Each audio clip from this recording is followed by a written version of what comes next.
branché sur la 102.7 FM et sur le www.togovision.com.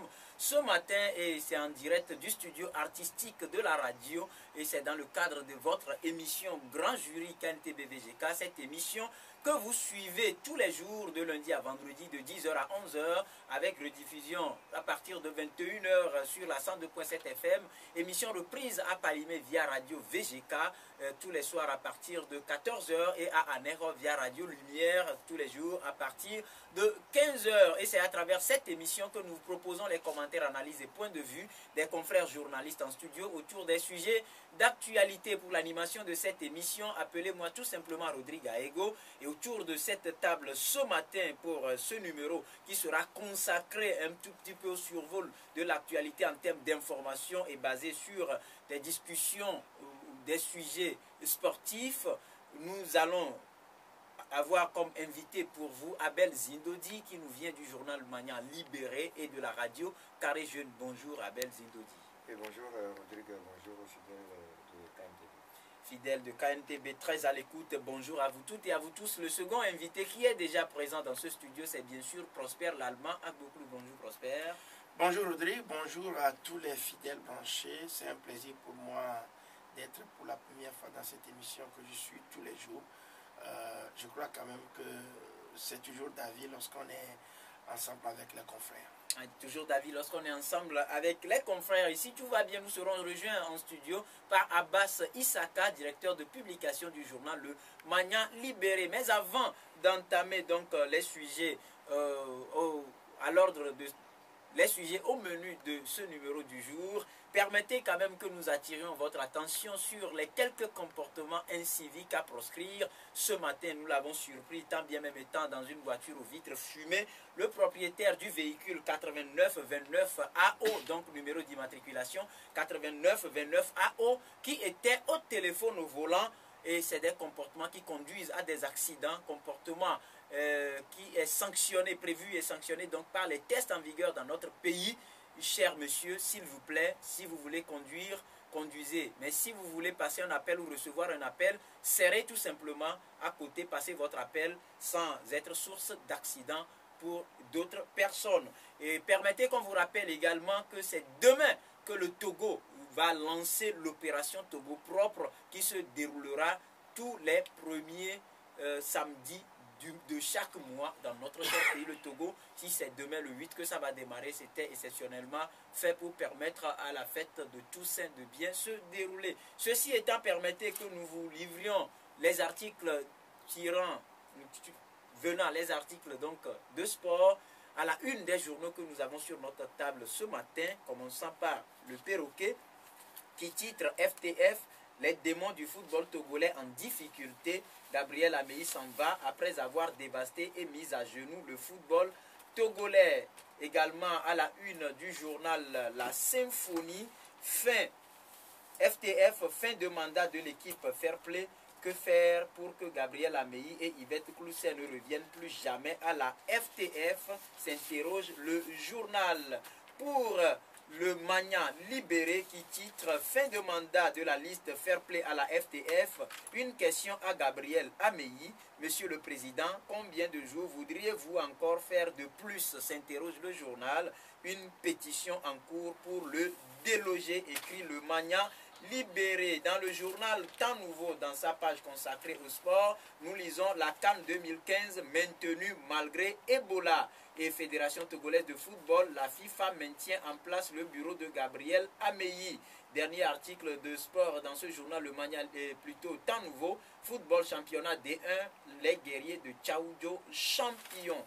Forum de la semaine à présent, dans sa page sportive, écrit Amical, Semassi du Togo affronte Ashanti Kotoko dimanche, nous informe le journal. Voilà donc pour ce qui concerne la une des journaux que nous avons avec nous. Voilà le dernier, c'est bien sûr Annie Labeille qui écrit Conseil des présidents des clubs de football de D1, enfin les véritables saboteurs du football se montrent. Avec bien sûr la photo d'un groupe de présidents de club avec au micro Winnie Dobache. Et fin de mandat du bureau exécutif de la FTF, la FIFA persiste et signe.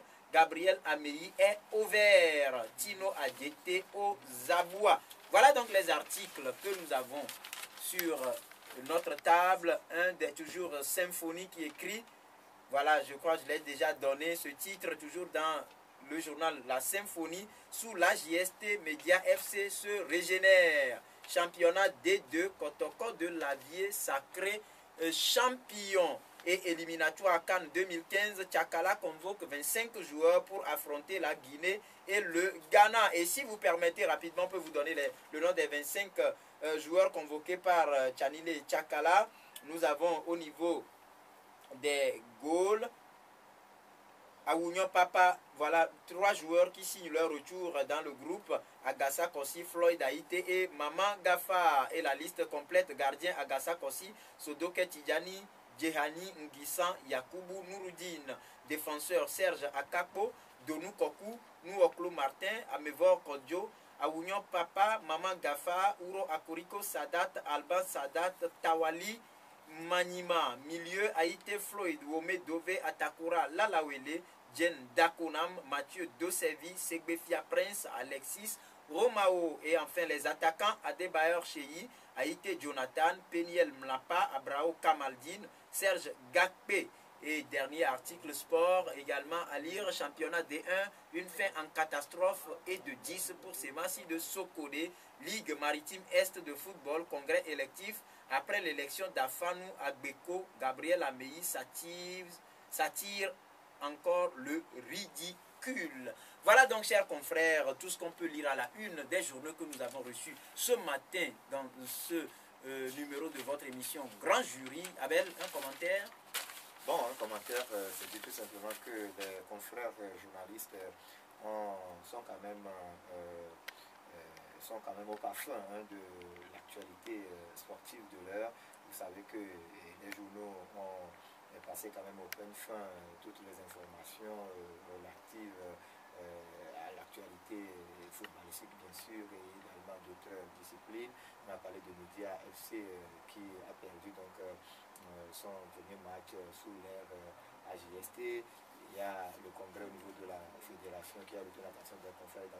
Je pense que chaque sans oublier la fin du championnat de première division. Sans oublier également la fin du championnat et la sortie du CPCF et tout. Donc je crois que chaque rédaction a su faire le maximum, a su donner le meilleur d'elle-même pour informer donc ses lecteurs et ses auditeurs. Je crois que c'est de ça qu'il s'agit. Nous sommes quand même dans un monde diversifié. On ne peut pas quand même refuser à quelqu'un d'avoir, de penser, voyez un peu, parce que nous sommes en démocratie et la liberté d'expression nous donne quand même le plein droit de dire ce que nous pensons, de donner nos opinions. C'est de ça qu'il s'agit aujourd'hui. Il y a quand même une diversité.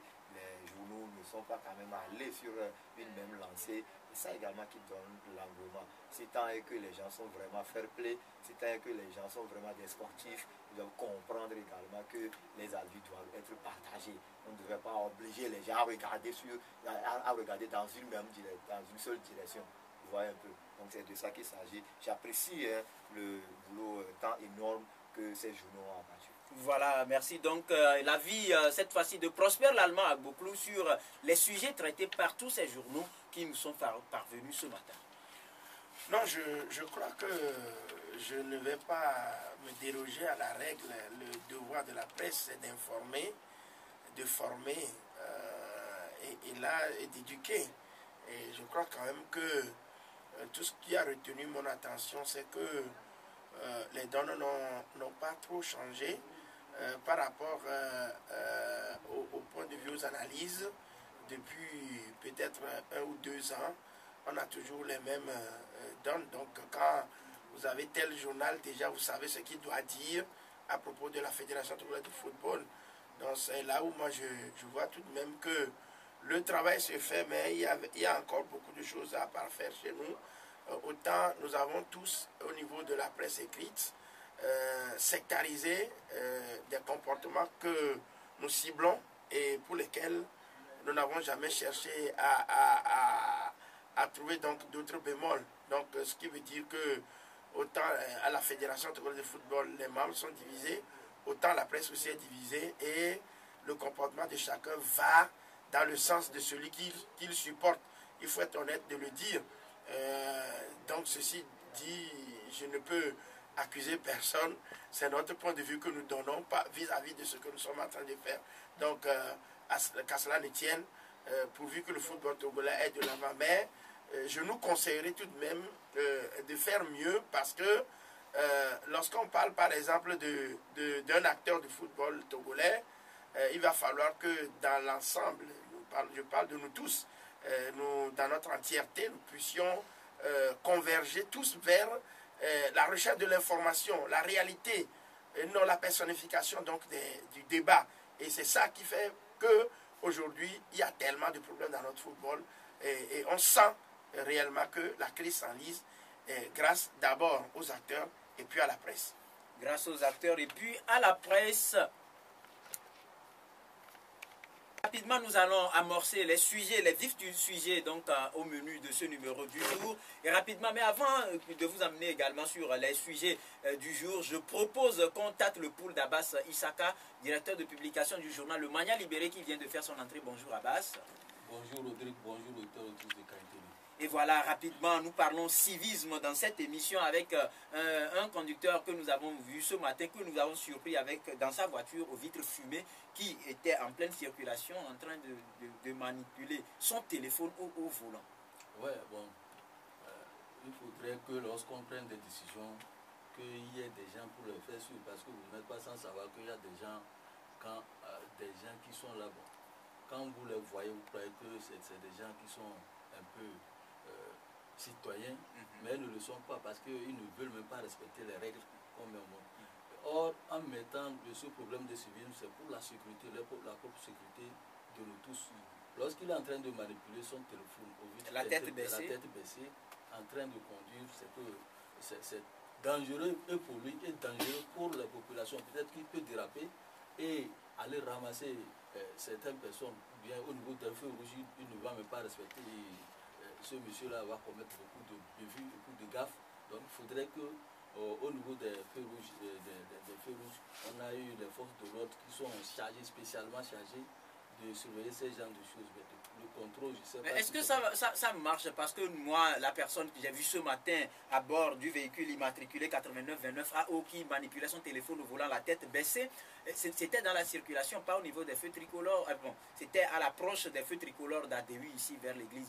Est-ce que je me demande si les agents de sécurité chargés de contrôler ces genres de choses sont déjà à ce niveau? Mais est-ce qu'il ne serait pas souhaitable que les autorités fassent de sorte qu'il y ait par exemple une police militaire qui fasse vraiment le trajet, qui soit dans la circulation également pour décourager ces pratiques? C'est ce que je voulais dire, je voulais en venir à là parce qu'on ne peut pas seulement se mettre au niveau des feux rouges et contrôler ce genre de choses. Il faudrait, comme tu le dis, que ce n'est pas seulement au niveau des feux rouges que on se mette pour faire ça, mais que avant même dans la circulation, en pleine circulation, on épapille les soldats pour voir les forces de l'ordre, les agents, pour voir ceux-là qui ne veulent pas respecter les principes, les règles du civisme. Parce que ce n'est pas seulement au niveau des feux rouges qu'on va s'arrêter. Avant-hier, moi-même, j'avais suivi un cas de la même manière, parce que quelqu'un qui n'a pas mis sa ceinture de sécurité, au niveau de Air Burkina, l'agent chargé de contrôler est sorti pour le faire l'arrêter.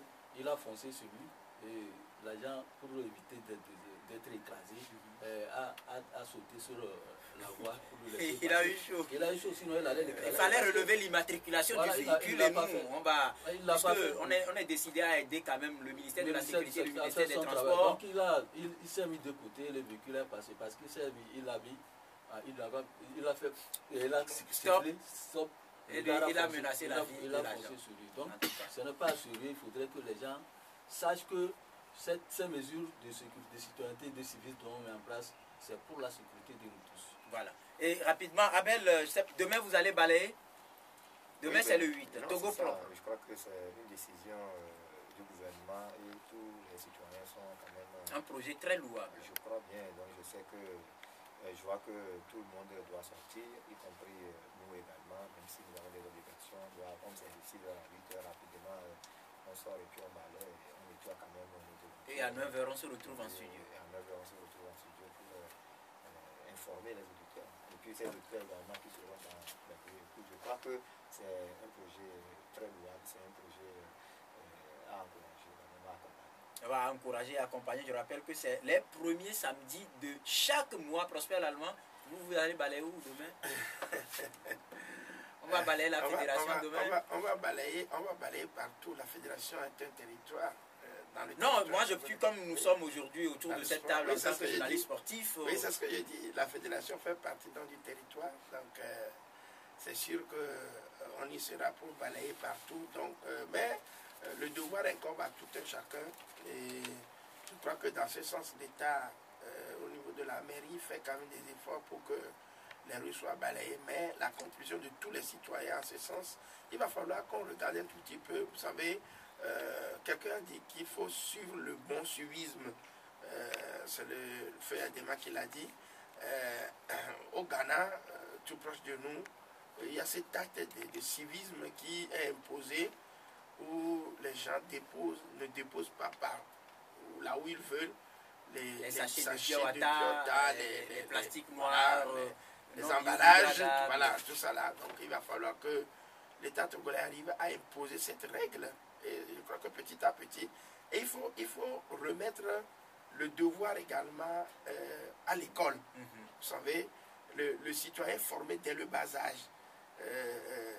Je crois que là, sur ce plan, c'est déjà fait. Hein. Oui, cette année, on a le grand retour civisme. Il faut créer même des documents, faire même des sketchs, impliquer, investir dans à ce sens-là, pour que les écoles, tant publiques que privées, et confessionnelles, qu'on le fasse. Et il faut éviter ce sectarisme que nos ministres font, de l'éducation font souvent en considérant seulement que les écoles publiques, alors qu'au niveau du privé et les confessionnels, là aussi, il y a du beau travail qui se font. Vous allez à Dakar par exemple, ils nous ont dit là-bas que chez eux, que ce soit confessionnel, public comme privé, ils sont en train de former les citoyens sénégalais.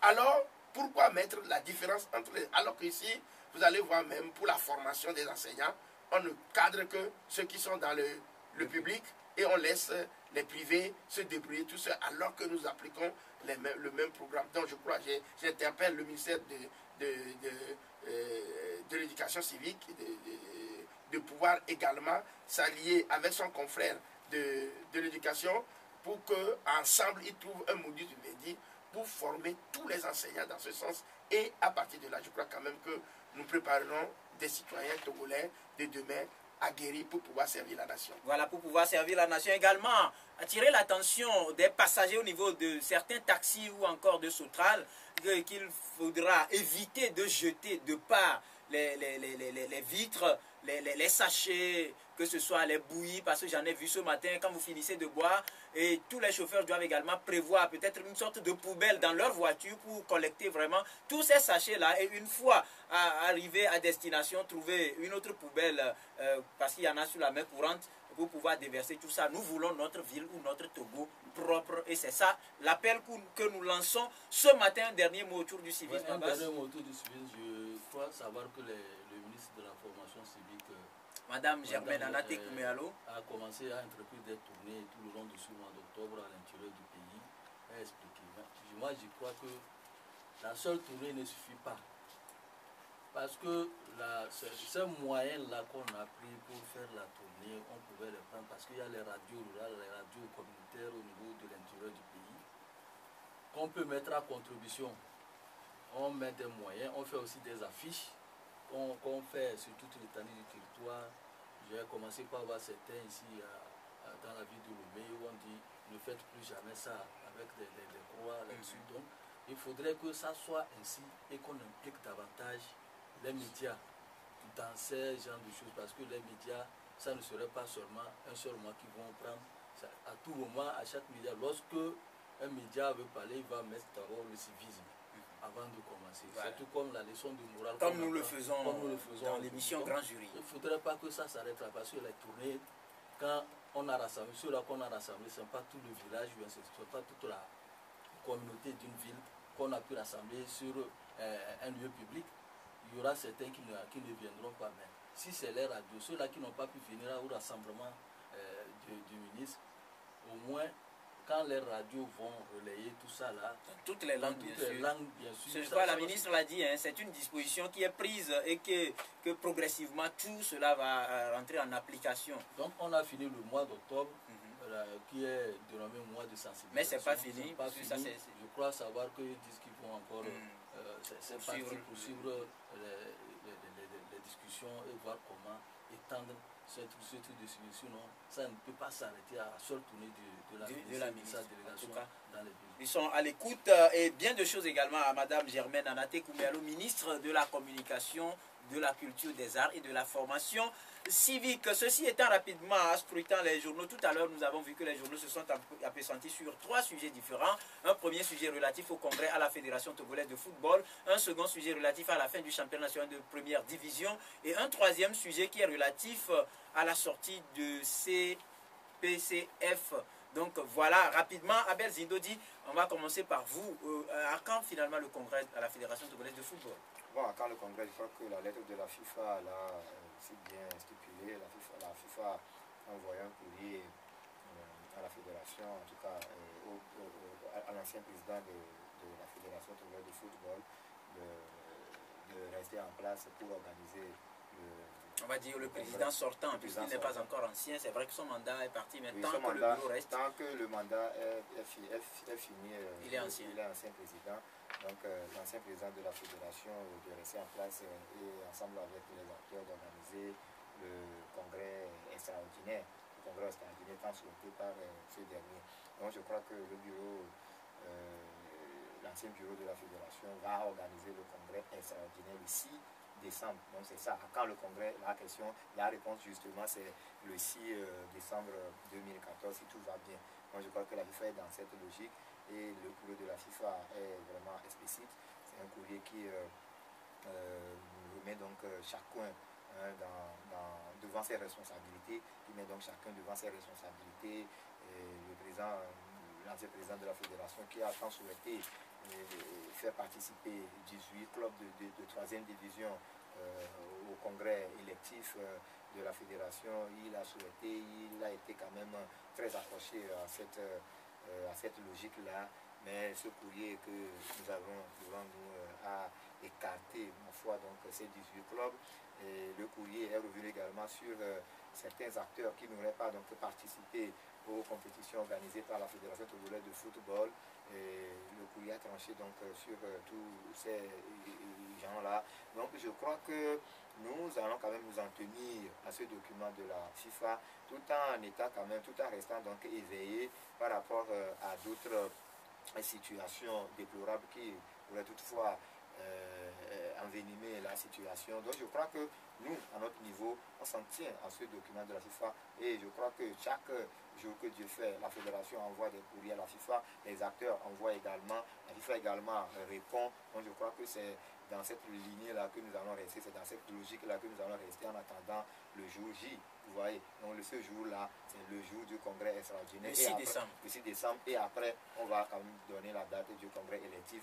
Nous attendons justement que le congrès électif, que ce bureau-là organise donc le congrès électif, ce qui devrait quand même être fait avant la date butoir, avant la fin du mandat, avant le 4 novembre ou le 5 novembre. Donc je crois que cela n'a pas été fait compte tenu quand même des pesanteurs. Et aujourd'hui, la FIFA est là pour jouer quand même à l'arbitre. Je souhaiterais quand même que la FIFA soit quand même ce bon arbitre. Un bon arbitre, donc souhaite Abel Zindodi que la FIFA le soit. Dans cette histoire du congrès à la Fédération togolaise de football, rapidement, Prosper l'Allemand à Boklou, quel est aujourd'hui l'état des lieux par rapport à tout ce qui se prépare en termes de l'organisation de ce congrès du 6 décembre? Non, je crois quand même que on est tous avisés par rapport au document envoyé par la FIFA à la lettre aux lettres que la FIFA envoie pour répondre simplement au désir de la famille sportive togolaise qui est tellement divisée par rapport à sa vision sur la gestion du football au Togo. Je crois quand même que nous allons nous en tenir. Et si nous en sommes arrivés là, je crois que ce sont les acteurs eux-mêmes qui ont rendu l'atmosphère assez lourde pour faire décider la FIFA en ce sens où normalement nous devons, comme Abel l'a dit tout à l'heure, déjà finir avec ce processus le mardi dernier ou le mercredi dernier, où on devait normalement dire que demain ou après-demain, il y aura passation du service entre le nouveau et l'ancien bureau. Mais malheureusement, on s'est compliqué toute la tâche et on a escamoté les statuts pour pouvoir peut-être vouloir améliorer la situation en interpellant la FIFA à outrance. Et finalement, cette instance dirigeante du football mondial a dû prendre des décisions qui peut-être la plupart du temps ne cadrent pas trop avec les statuts, mais qui sont des modus vivendi trouvés par elle afin de satisfaire tout un chacun. Et quand vous lisez les lettres, vous allez comprendre que de part et d'autre, la FIFA a relevé les insuffisances qui caractérisent les démarches de la fédération sortante, du bureau sortant de la fédération, et celles qui caractérisent également les démarches qui caractérisent la position des acteurs. Donc elle a fait juste trouver le juste milieu et permettre à ce que les choses soient décantées. Donc je crois que le souhait de tout un chacun doit être ainsi de pouvoir accompagner le modèle de la FIFA pour arriver au 6 décembre avec la grâce de Dieu, commettre donc la commission électorale, mettre en place le code électoral et la date butoir. Il y a aussi la commission de recours qu'il faut mettre en place le jour-là, donc arriver à terme pour pouvoir congédier tout le monde, convier plutôt tout le monde au congrès extraordinaire électif pour pouvoir mettre en place le nouveau bureau. Voilà, pour pouvoir mettre en place le nouveau bureau, c'est sur ces mots de Prosper Lallement que nous allons observer une courte pause et revenir juste après ceci. Retour ici en studio, toujours au plateau de votre émission Grand Jury, avec nos trois invités au micro pour l'animation de cette émission: Rodrigue Aego, Abel Zindodi du journal Le Mania Libéré et Radio Carré Jeune, Abbas Issaka, directeur de publication du journal Le Mania Libéré, et bien sûr Prosper Lallement Agboklou de télévision Espoir 47 à Tchévier. Et voilà, donc rapidement nous étions avec Prosper qui a souhaité que tous les acteurs pose des actes qui convergent à la réussite donc de ce congrès le 6 décembre. Abbas Issaka, par rapport à ce congrès, nous parlons donc de la fin d'un bureau qui organise un congrès. Quel bilan vous établissez pour le parcours de 4 années du mandat du fair play à la tête de la Fédération togolaise de football? Quel bilan? Le président lui-même fait son bilan la dernière fois. Un bilan positif, nous l'avons tous suivi. L'organisation des championnats de première et de deuxième division avec la troisième division qui a démarré il y a quelques instants. Le parcours des éperviers avec bien sûr cette prouesse, les quarts de finale donc, que l'équipe nationale des éperviers a atteint en Afrique du Sud. Donc autant tant d'éléments qui marquent ce parcours. Oui, effectivement il l'a fait, mais le problème est que c'est son bilan à lui. Est-ce que c'est le bilan de l'ensemble? Justement, raison pour laquelle nous vous posons la question, le bilan que vous faites au niveau du Mania Libéré. Bon, je pense que Gabriel Amé a fait son bilan à lui. Mais nous savons que le bilan, c'est-à-dire la gestion de ce bureau n'a pas été du tout ce que l'on attendait. Parce que son bilan, c'est sur le plan sportif que les gens ont vu. Mais au niveau de la gestion de la fédération, le bilan a été catastrophique. Parce qu'on ne peut pas s'attendre à ce qu'un bureau qui est là, et on vient, on retire les signatures, il y a au sein du bureau, les membres ne s'attendent pas et démissionnent en catastrophe, et le bureau finit par se limiter à 2 personnes, c'est-à-dire la secrétaire et le président qui gère la fédération, parce qu'à tout moment, il y a certains membres du bureau qui ont relevé certaines choses qui ne vont pas au niveau de ce bureau. Donc on ne peut pas nous dire que le bureau a fait quelque chose de sérieux, parce que vous êtes là, on vous dit que vous faites ceci, on vient même jusqu'à vous retirer les signatures, on parle d'un bilan positif. Moi, je ne comprends pas, puisque quand quelqu'un est là, il était le faiseur de roi, et aujourd'hui c'est à lui-même de gérer, et qu'il y a toujours des problèmes, et que même au sein de son bureau, ça ne va pas, on ne peut pas nous parler d'un bilan positif. C'est un bilan positif. Si le bilan positif a été positif du côté sportif sur le terrain, c'est parce que les joueurs eux-mêmes qui sont venus pour faire, ils ne regardent même pas ce qui se passe au niveau du bureau. Ils veulent, c'est le patriotisme, leur patriotisme. Ils sont venus pour jouer pour le Togo. Et c'est ce qui fait que au niveau des éperviers, en camp dernier, nous sommes allés jusqu'à quart de finale. Donc, et il faut voir comment la gestion de ces éperviers a été faite depuis même les préparatifs, les éliminatoires, tout ça là, jusqu'à arriver à la chose. Comment ces éperviers ont été gérés. C'est ça le problème, on ne peut pas parler de choses. Et puis au niveau de la chose, c'est parce que le public sportif et les clubs voudraient que les choses évoluent, que les gens sur le terrain, ça donne. Si le bilan était positif, pourquoi à la dernière journée, il y a eu des désistements de certains clubs qui ne sont pas d'accord de ce qui s'est passé? Donc, il y a beaucoup de problèmes qu'il faut relever, donc il faut être un peu objectif, dire ce qu'il y a dans le... Parce que le bilan, il y a toujours des côtés positifs et des côtés négatifs qu'on relève. On ne peut pas relever seulement les côtés positifs. Donc il faut tout mettre sur la table pour qu'on juge. Il faut être objectif.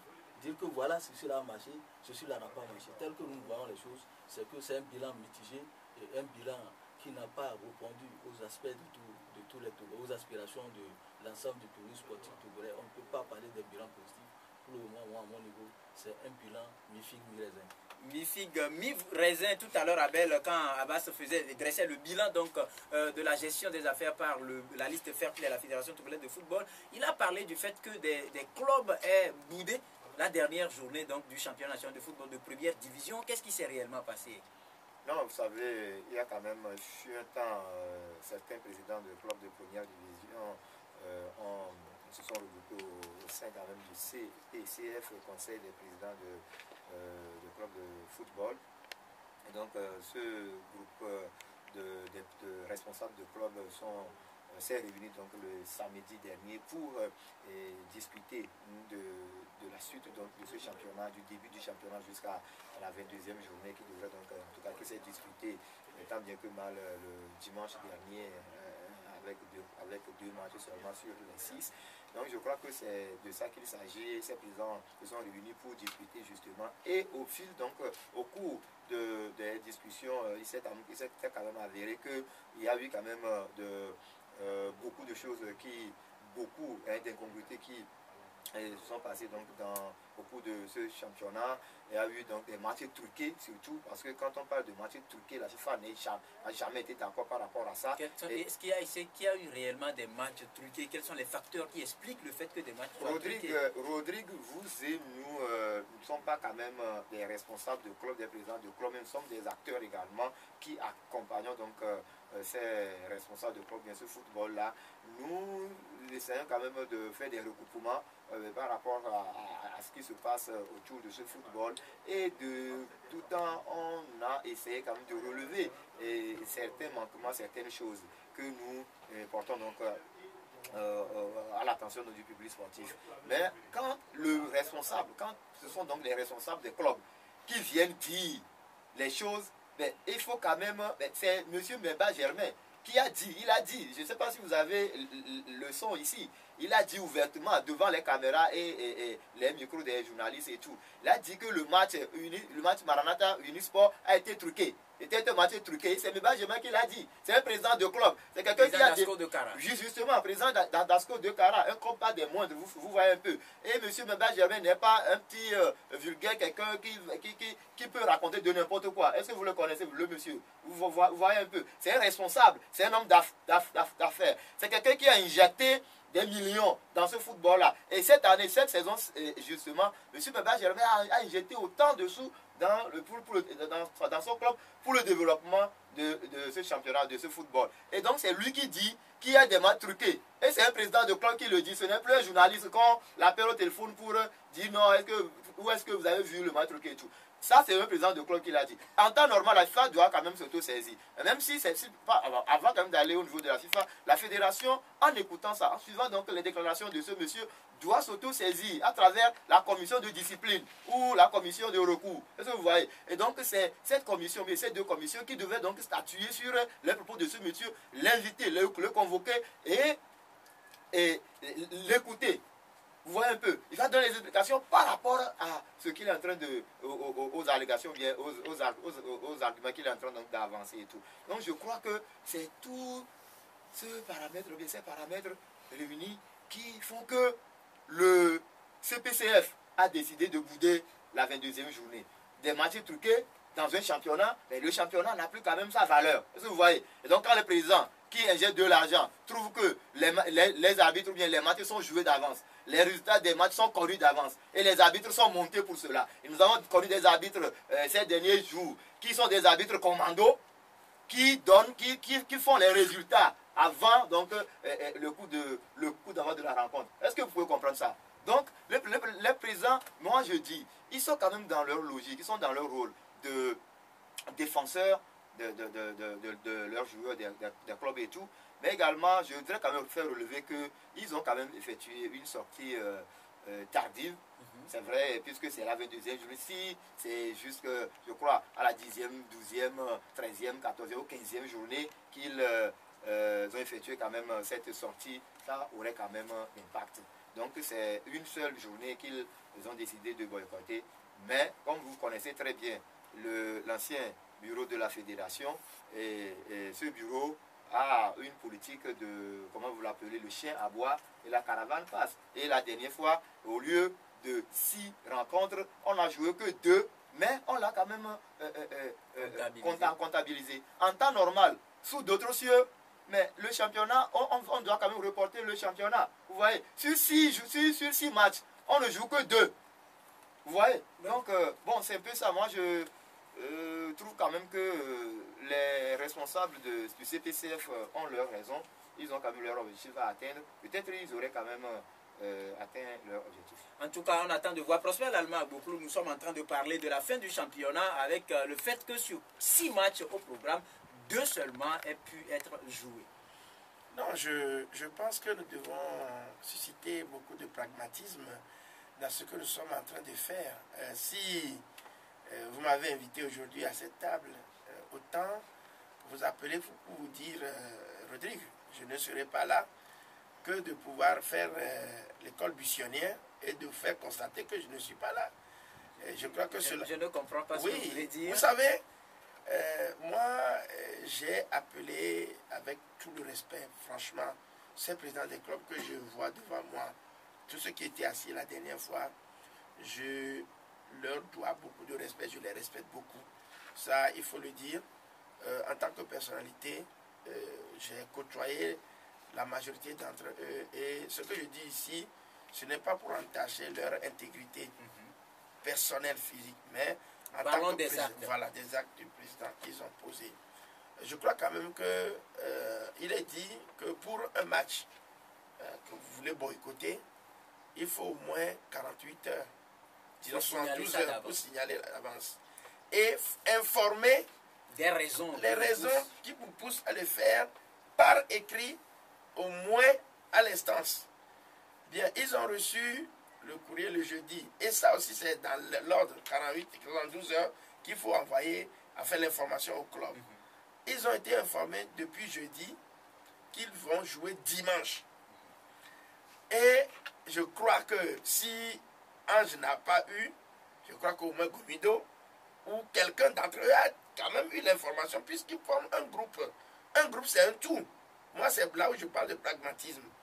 Au moins, quelqu'un serait en train d'appeler les autres pour dire que mais, le calendrier est sorti, est-ce que vous pensez qu'on doit jouer? Et le vendredi, immédiatement, on envoie une riposte. Voilà, on est là, et c'est le samedi. Et vous avez vu le temps que ça a pris même pour prendre de 8 heures jusqu'à 15h30, 16h, avant que le comité ne puisse dire ce qu'il voulait dire. Et déjà, certains d'entre eux ont envoyé des clubs sur le terrain. Comido, par exemple, a envoyé ses équipes à Dapaon. Avant de le faire, vous voyez, est-ce que là, c'est organisé? Je dis, la pagaille, s'il y en a, c'est partout. Et là, ils n'ont même pas informé la fédération par écrit. Comment vous voulez que la fédération parle d'un fait simplement? Donc c'est une sorte de rébellion. Oui, qu'ils ont mis, et ils n'ont pas eu de boycott. Moi je dis, quand ils parlent de boycott, c'est qu'ils ont accepté que la journée se joue, mais nous ne jouons pas. Vous comprenez? Ça, c'est l'idée. Donc je crois ils n'ont pas mis un veto sur toute la journée. Voilà, ils n'ont même pas envoyé un courrier à la fédération. Ils auraient au moins envoyé un courrier que la fédération la prendra en compte pour dire, ben, il faut sursoir et revoir. Maintenant, comme il n'y avait pas d'information officielle au niveau de la fédération, les matchs se sont joués et on a constaté le forfait. Vous comprenez? Et là, je crois quand même que, quel que soit ce qu'on peut reprocher à Gabriel Abeyi, je ne vois pas que il a tort en ce sens, puisque les présidents, eux, même on dit, même M. Unibati a dit qu'il en prend l'entière responsabilité. Mais s'il n'y a pas eu une réunion préparatoire de cette dernière journée à la fédération? Non, vous voyez. Paraît-il qu'il y a eu une rencontre entre les présidents de club et bien sûr le bureau de la fédération? Oui, vous savez, la fédération est tout à fait, qu'on appelle autonome dans ses décisions. Quoi qu'on dise, c'est les présidents des clubs qui financent leur club. Ils font tout, mais ils ont adhéré à une, qu'on appelle, association. Et ils sont obligés, quand vous lisez le petit livret là, les statuts de la fédération, il est dit que les membres, quand vous avez signé être membre d'une association, vous êtes obligé de respecter ces règles. Que quels que soient les millions que vous déversez, M. Beba l'a dit, on le respecte beaucoup. Moi, je sais que M. Beba, il en fait beaucoup. Il a fait beaucoup, même dans le cadre social, d'autres présidents, M. Dobaché, que ce soit Gabou, tout cela, je dis, je les respecte. M. Daoun, tout ça, je les respecte. Mais je crois quand même que la dernière fois, ce n'est pas parce qu'ils ont boycotté, mais ils n'ont pas pris la bonne procédure. Ils auraient pu le faire peut-être plus à l'avance que l'on comprendrait. Maintenant, ils ont parlé de boycott. Donc, les conséquences, c'est qu'ils ont perdu leur match. Et finalement, avec toutes les conséquences possibles. Ceux qui vont descendre. Et je crois qu'en entendant l'écoutant le président de la fédération, il a dit qu'ils vont appliquer les tests. Et je crois quand même que c'est cette fois-ci. Non, vous savez, on l'a toujours interpellé pour l'application des tests. Et donc le jour où il veut appliquer les tests, il y a encore Haro au Bodé. Je ne comprends pas. Je ne comprends pas du tout. Donc, mais je vais terminer tout simplement. Je crois quand même que tout de suite, mon grand frère Abbas Isaka, que je salue beaucoup, que j'admire beaucoup, parce que c'est un homme tenace au niveau de la presse. Je pense que au niveau du bilan dont il a parlé tout de suite, c'est normal de voir les choses. Mais avec une vue panoramique, je crois que quand on prend cette fédération-là, chacun peut faire son bilan dedans. Qu'est-ce que j'ai fait de bon? Quels ont été mes actes? Quel a été mon accompagnement? Vous voulez tout simplement dire que les responsabilités sont partagées entre tous les membres de la fédération. Le président de la fédération, je crois quand même qu'il reste statutairement le patron du groupe. Et quand il parle, d'abord, c'est sur le plan sportif. Quand on vient voir là, quand Tata est passé, il a parlé d'année blanche. Il n'a pas joué. Quand un autre est venu, il a parlé de quelque chose dont Douala est passé par le CPG. Il a fait son bilan. Maintenant, sur le plan moral, je crois quand même que ce sont des responsabilités partagées. Et petit à petit, on en viendra à décanter la situation et à voir tout ce qui se cache derrière une forme de moralité qu'ils font, l'éthique, tout ça là. Moi, je dis, je les respecte beaucoup, mais ils me déçoivent. Ils vous déçoivent. Et rapidement, nous allons nous tourner vers Abbas Isaka. C'est vrai que c'est très impressionnant d'en parler. Est-ce qu'aujourd'hui, vous êtes d'avis avec ceux qui pensent que la sortie de ces présidents de club est tardive, comme Abel l'a dit, et c'est parce que certains ne voulaient pas, comment dire, que certains voulaient nager en eau trouble pour sortir leur tête? Oui, en fait, bon, s'il y a les tests qui disent qu'il faut 12 heures après signaler qu'on ne peut plus jouer, c'est 48 heures. Donc c'est normal qu'on parle de sortie tentative, de sortie pour troubler au moins la fin du championnat. Le championnat dernier, ces matchs aussi l'avait fait. Ces matchs, il n'avait pas joué les deux dernières journées. Donc, et ça ne l'a pas empêché d'avoir le trophée de fair play. C'est l'autre année. Donc, aujourd'hui, c'est la sortie de ces gens. Non, c'est parce qu'il était le club fair play de l'autre saison que la saison suivante, elle a décidé donc de boycotter les deux journées parce que c'est le titre de fair play. C'est ça qui amène à boycotter les matchs peut-être. Donc si je comprends bien, au CPCF, on doit donner le trophée de fair play. Ceux qui ont boycotté aussi vont avoir le fair play. Donc tout ce qui se passe là, cela dénote de la gestion d'un football que nous savons, parce que si les choses allaient réellement, à tout moment, depuis 2006, la FIFA ne va pas intervenir dans l'organisation des congrès de la fédération. Depuis 2006, même la gestion des affaires, sur le plan administratif. Donc, la FIFA n'allait pas intervenir. Il faudrait faire de sorte que ces genres de choses-là passent et qu'au Togo, on se fasse confiance et que les gens, quand le moment arrive, par exemple, on devait organiser le congrès électif le 4 novembre. Ce qui veut dire qu'en principe, en ce moment-ci, on devait avoir une nouvelle fédération, on devait connaître le nom du nouveau président de la fédération. On ne le connaît pas. Et on va encore attendre. Le 6 décembre prochain, on ne va même pas connaître le nom du président, du nouveau président de la fédération. Et n'oubliez pas que nous sommes en train d'aller aussi vers les élections présidentielles. Sur le plan politique. Sur le plan politique. National, oui. Pour qu'après le 6 décembre, là, on ne rentre pas dans l'organisation des élections présidentielles qu'on va mettre sous ténor, entre parenthèses, l'élection à la Fédération togolaise de football. C'est la grande question. J'ai ouï dire qu'il y a des présidents de fédérations qui ont des clubs qui ont ouvert un truc de pétition. Les présidents de clubs qui ont initié. Vous l'avez mis à la une de votre journal, une pétition en cours pour le dégager, je crois. Oui, donc pour organiser au moins, si ils arrivent à obtenir un grand nombre de présidents de clubs qui ont signé, en respect des statuts, on peut même le 6 décembre provoquer un congrès électif au lieu d'un congrès extraordinaire. Sans la mise en place d'une commission électorale indépendante. Comme la FIFA a demandé au président de la fédération de continuer, on peut en ce moment-là, le jour de l'élection, qu'est-ce qui se passait auparavant quand au niveau de quand Rock devait faire son troisième mi-temps. C'est pas là qu'on a mis un comité électoral qui a fait les choses à Palémé là-bas. Donc, le comité électoral, c'est après, quand il y a des problèmes, que la FIFA dit bon, on va mettre un comité électoral. L'année dernière, en 2010, c'était dirigé par le général Mémen. Le truc était dirigé par le général Mémen. Donc, aujourd'hui, on peut même provoquer, et le Togolais doit commencer par se faire confiance, dire que bon, ceux-là qu'on a mis, ils peuvent faire l'affaire et ils reçoivent les candidatures.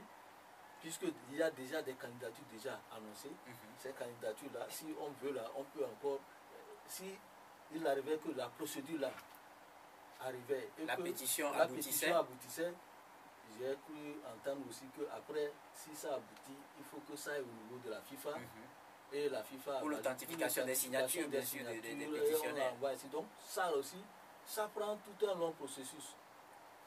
Si le 6 décembre, on arrive à faire ce congrès extraordinaire, moi je doute parce qu'avec ce qui se passe là, je ne suis pas sûr que le 6 décembre aussi sera respecté. C'est pour ça qu'il dit que la lettre de la FIFA, quand elle a dit il peut rester jusqu'en 2015. En tout cas, continuer. Voilà. Il nous reste 3 minutes, on va partager ça un peu tout, mais cette fois-ci je propose qu'on parle de la prochaine rencontre des éperviers du Togo, puisque tout à l'heure on a lu la liste de 25 joueurs convoqués par l'entraîneur Tchanile Tchakala. Abel, par rapport à cette rencontre? Oui, par rapport à cette rencontre, je crois que tous les Togolais doivent quand même être unis derrière la sélection. Vous savez, nous sommes quand même... Ils sont revenus de très loin, donc il faut les accompagner. Il faut les accompagner. Nous sommes à un pas quand même de la qualification. Si on arrivait quand même à battre la Guinée ici... le 15 novembre prochain, bon, on serait déjà une fois qualifié pour la CAN 2015 au Maroc ou je ne sais pas quel pays.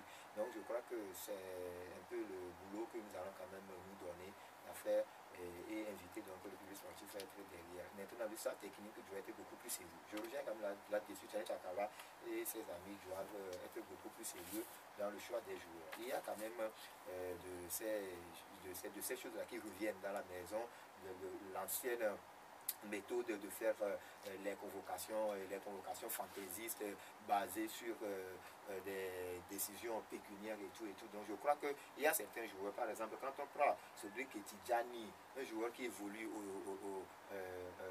au DH, en division d'honneur, équivalent, en France, équivalent à la 7e ou 8e division du Togo, je crois que c'est insulter quand même l'intelligence de ce joueur qui évolue au Togo. Je crois que c'est pas normal. Et à Ounion Papa également, qui évolue en Tunisie, ici on l'a pas appelé, et le gars est parti en Irak et on l'appelle. Je crois que le staff technique doit être beaucoup plus sérieux cette fois-ci. Voilà, beaucoup plus sérieux. Prosper l'Allemand à Gouklou par rapport à la rencontre des éperviers du Togo. Non, je crois que nous allons nous unir derrière cette équipe, aider le coach à pouvoir garder la même sérénité. La Fédération de football a accompagné comme d'habitude le ministère des Sports, l'État togolais, le président de la République.